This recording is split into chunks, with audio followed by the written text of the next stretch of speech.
అందరికీ నమస్తే అన్న. అయితే ఈ వీడియో పెట్టే ఉద్దేశం ఏంటంటే, మన మెయిన్ ఇప్పుడు అందరూ ఎవరు పడితే వాళ్ళు క్యాబులు తీసుకొని వస్తారు కదా. కొత్త కార్లు కొంటున్నారు. టాప్ మోడళ్ళని, బేస్ మోడళ్ళని 12 లక్షలు, 15 లక్షలు, ఎర్టిగాలు అయితే 14 లక్షలు అట్లా పెట్టుకొని కొంటారు. సరే, కొంటే మంచిదే, ఎవరైనా బతకాలి, అందరూ బతకాలి, అందరికీ డబ్బులు రావాలి. బట్ ఏంటంటే అన్న, మీరు ఒక్కసారి ఇప్పుడు అయితే బిజినెస్ కరెక్ట్ ప్రజెంట్ మస్తు డల్ ఉందన్న. ఎందుకంటే నేను 2017 నుంచి నడుపుతున్నాను కారు. 2017 నుంచి నడుపుతున్నాను. ఇప్పుడు దగ్గర దగ్గర ఒక 9 సంవత్సరాలు ఎక్స్పీరియన్స్ ఉంది నాకు. నేను 2 కార్లు ఆల్రెడీ వాడేసిన. ఒక కారు అది పాత అయిపోయింది, దాన్ని అమ్మేసి మళ్ళీ ఒక 3 ఇయర్స్ బ్యాక్ మళ్ళీ కొత్త కారు తీసుకున్నాను. అయితే మీరు కొత్తగా వచ్చిన వాళ్ళు నడుపుకోండి, ప్రాబ్లం ఏం లేదు. బట్ ఏంటంటే మీరు ఒక్కసారి ఎవరైతే పాత డిజైర్లు ఉంటాయి కదా, డిజైర్లు కానీ, జైలోలు కానీ, పాత మోడల్స్ లేకపోతే ఇండికాలు కానీ, వాళ్ళను ఒకసారి అడగండి. ఏంటంటే, అన్న ఇట్లా నేను కారు కొందామనుకుంటున్నా, ఎట్లుంటుంది అన్న, బాగానే ఉందా, నేను సర్వైవ్ అవుతానా, మరి హైదరాబాద్ ఎట్లా ప్రజెంట్ సిచ్యువేషన్, మరి ఎట్లా నడిపితే మంచిగా ఉంటుంది, నేనే నడపన్నా నైట్ నడపన్నా అని అడగండి. లేదంటే ఇట్లా రోడ్ పక్కన పెట్టుకొని పడుకుంటారు. మా డ్రైవర్లు ఏంటంటే పాపం కొన్నారు, బండ్లు కొంటారు 10 లక్షలు పెట్టి. ఇంటికాడ యూట్యూబ్లో చూస్తారు కదా, కొందరు పెట్టారు, అన్నా నేను రోజు 5,000 సంపాదించుకున్నా, 6,000 సంపాదించుకున్నా అని యూట్యూబ్లో, ఇన్స్టాగ్రామ్లో పెడతారు. అది చూసి అరే అమ్మ, వాడు 5 లక్షలు నెల రోజుకి 5,000 6,000 అంటే నెలకు ఎంతైనా 1,50,000. సరే, నేను ఒక 80,000 90,000 సంపాదించుకోలేను అన్ని పోగా. వాళ్ళంటే ఎక్స్పీరియన్స్ కూడా అంతా సంపాదించుకున్నాను. నేను ఒక 80,000 90,000 సంపాదించుకున్నాను. సరే, ఒక 50,000 మిగిలిన నాకు బెటరే కదా. సాఫ్ట్వేర్ ఎంప్లాయీ కంటే నాకు మంచిగా ఎవరి కింద పనిచేసే అవసరం లేదు, వానికన్నా ఎక్కువ జీతం నాకు వస్తుంది కదా.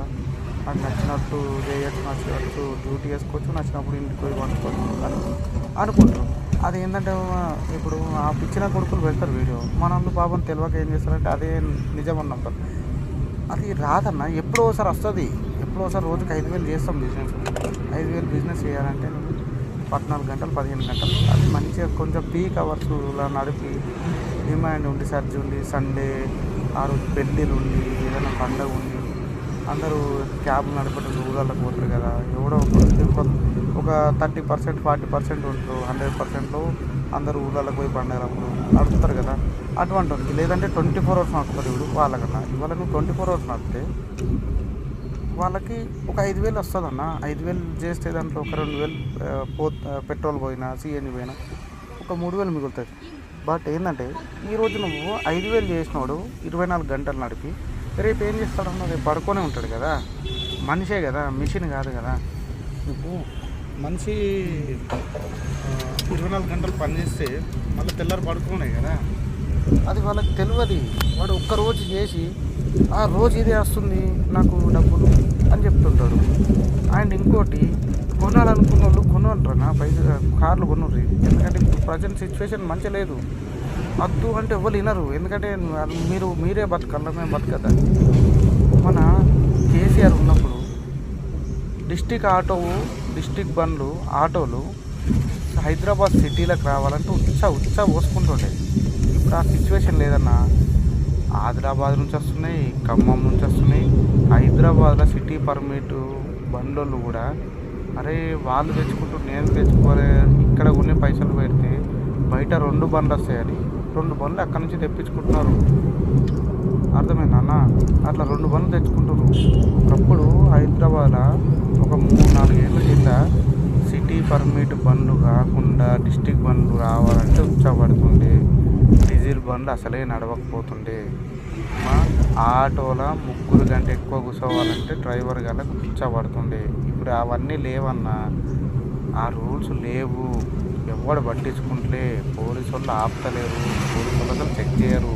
పోలీసు వాళ్ళ పని ఏంటి, దేని చాటుకు జాక్కొని ఫోటోలు కొట్టాలి అంతే, వాళ్ళ పని అంతే అన్న. పాపం వాళ్ళు ఏం చేస్తారు, వాళ్ళకి టార్గెట్లు ఇస్తే వాళ్ళు ఏం చేస్తారన్నా, నడుస్తాయి డిస్ట్రిక్ట్ బండ్లు వస్తాయి, నడవని కేసు రాస్తాం, మాకే పైసలు వస్తాయి కదా, మళ్ళీ వదిలిపెడతాం, మళ్ళీ 1 నెల తర్వాత 2 నెలల తర్వాత పట్టుకుంటాం, మళ్ళీ కేసు రాస్తాం, పైసలు వస్తాయి అంతే.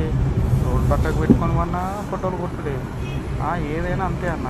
వాళ్ళ పరిస్థితి కూడా అట్లనే ఉంది. వాళ్ళకి టార్గెట్లు ఉంటాయి. వాళ్ళ పని వాళ్ళు చేసుకోవాలి. అండ్ మీరు కారు కొనాలంటే కొనుర్రి, కానీ ఫస్ట్ ఒకటి మీరు బల్కంపేట పోరన్న. బల్కంపేట ఎల్లమ్మ టెంపుల్ పక్కకు షాపులు ఉంటాయి, వెనకాల షాపులు ఉంటాయి, చుట్టుపక్కల ఒక 20-30 షాపులు ఉంటాయి, సెకండ్ హ్యాండ్ కార్లమ్మ షాపులు. ఆడ పోయి చూస్తే మొత్తం ట్యాక్సీ ప్లేట్లే ఉంటాయన్న.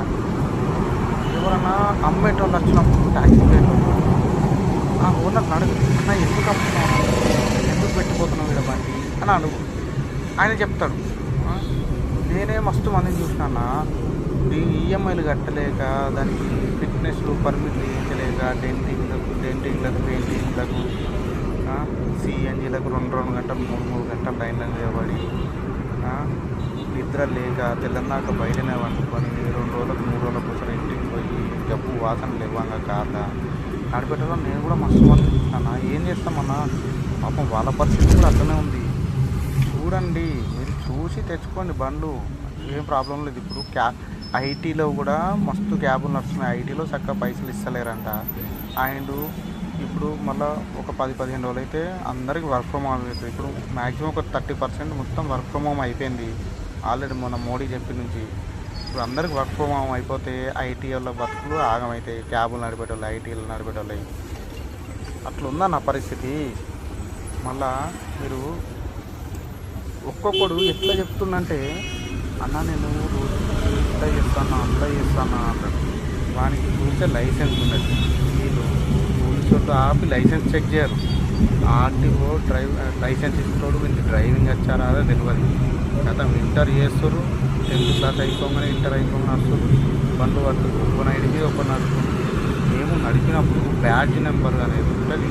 లైసెన్స్ ఇచ్చినాక సంవత్సరం తర్వాత బ్యాడ్జ్ అప్లై చేసుకోవాలి. బ్యాడ్జ్ నెంబర్ ఉంటేనే ట్యాక్సీ నడపాలి. అట్లుండే రూల్స్. అప్పుడు ఎక్స్పీరియన్స్ డ్రైవర్లే ఉంటుండే. ఇప్పుడు వానికి ఎక్స్పీరియన్స్ లేదు, ఏం లేదు. వస్తుండు ఇక్కడ లీజ్ వెహికల్ 10,000 కట్టగానే లీజ్ వెహికల్ ఇస్తుండు, వాడు వస్తుండు పోతుండు. ఒకప్పుడు నెలకు ఒక యాక్సిడెంట్ కూడా చూడకపోతుండేనా. ఇప్పుడు రోజుకు 10 యాక్సిడెంట్లు. అన్ని క్యాబులే, మళ్ళీ వేరే బండ్లు కూడా కాదు, క్యాబులే. ఎట్లా నమ్ముతారన్నా కస్టమర్లు? క్యాబులు ఇన్ని యాక్సిడెంట్లు అవుతున్నాయి అని చూసి నమ్ముతారా? నమ్మరు కదా. పరిస్థితి దారుణంగా ఉందన్నా. తెచ్చుకోకురి. వాడు వీడు ఫేస్బుక్లలో, యూట్యూబ్లలో, ఇన్స్టాగ్రామ్లలో పెట్టుకోండి, చూసి నమ్మకురన్నా. వాడిని అడగండి, మీరు క్వశ్చన్ చేయండి. అరే నీకు ఎన్ని పైసలు వస్తున్నాయి, నీ ఎర్నింగ్స్ చూపెట్టు. నీ యాప్ ఉంటుంది కదా, ఊబర్, ఓలా, ర్యాపిడో, ఆ స్క్రీన్ షాట్లు పెట్టుకోనండి. ఎన్నడూ ఒక రోజు కాదు. మొన్న నాకు వెంటనే ఒక తమ్ముడు కలిసింది, పాపం శ్రీకాకుళం కలిసిందంటారు. అది వేరే విషయం. కర్ణాటక బండ్లు ఆల్ ఇండియా పర్మిట్ అని ఉంటాయి, వెనుక రాసి ఉంటాయి, మాకు ఆల్ ఇండియా పర్మిట్ ఉందని నడుపుతారు, అది వేరే విషయం. తమ్ముడు శ్రీకాకుళం నుంచి వచ్చిందంట. నా రోజు 7,000 చేస్తాను, నేను 8,000 చేస్తాను. సరే తమ్ముడు, నీ లైసెన్స్ చూపెట్టంటే లైసెన్స్ లేదు తమ్ముడు. అండ్ మరి నీ ఎర్నింగ్స్ చూపెట్టని ఫోన్ తీసుకొని ఓపెన్ చేస్తే ఒక్క వారంలో మనోడు హైయెస్ట్, నేను దగ్గర ఒక 10 వారాలు చూసినా. 10 వారాలు చూస్తే హైయెస్ట్ మనోడు కొట్టింది ఒక వారంలో 27,000 అన్న. 27,000 అంటే రోజుకి సగటున 4,000 కూడా కాదన్న. మళ్ళీ చెప్పేదేమో 7,000 చేస్తాను, 8,000 చేస్తాను అంటాడన్న. ఎట్లా పాసిబుల్ అవుతుందన్న? నాకు 9 సంవత్సరాల ఎక్స్పీరియన్స్ ఉంది క్యాబ్లోనే. ఏదో మాకు ఇంకా తప్పదు, మాకు ఇది జీవితం అయిపోయింది, వేరే లేదు. డ్రైవింగ్ ఒకటే మేము దీంట్లోకి వచ్చి ఇరుక్కుపోయినాం కాబట్టి నడుపుతున్నాం అన్న. కొత్తగా వచ్చే వాళ్ళు మాత్రం ఇటువంటి ఈ క్యాబులు తీసుకొని అనవసరంగా వచ్చి, అరే మోసపోయినాం కాబట్టి మనం అనవసరంగా ఇంటికాడ ఒక గుంట అమ్ముతారు, అమ్మి 15 లక్షలు పట్టుకొని వస్తారు, 10 లక్షలు పట్టుకొని వస్తారు. లేకపోతే ఇంట్లో అమ్మ బంగారము, పెళ్ళం బంగారము కుదబెడతారు, తీసుకొని వస్తారు, క్యాబులు వస్తారు. లాస్ట్ ఏంటంటే అన్న, మీరు క్యాబులు కొనాలనుకుంటే కొంచెం ఎంక్వైరీ చేసుకొని కొనండి.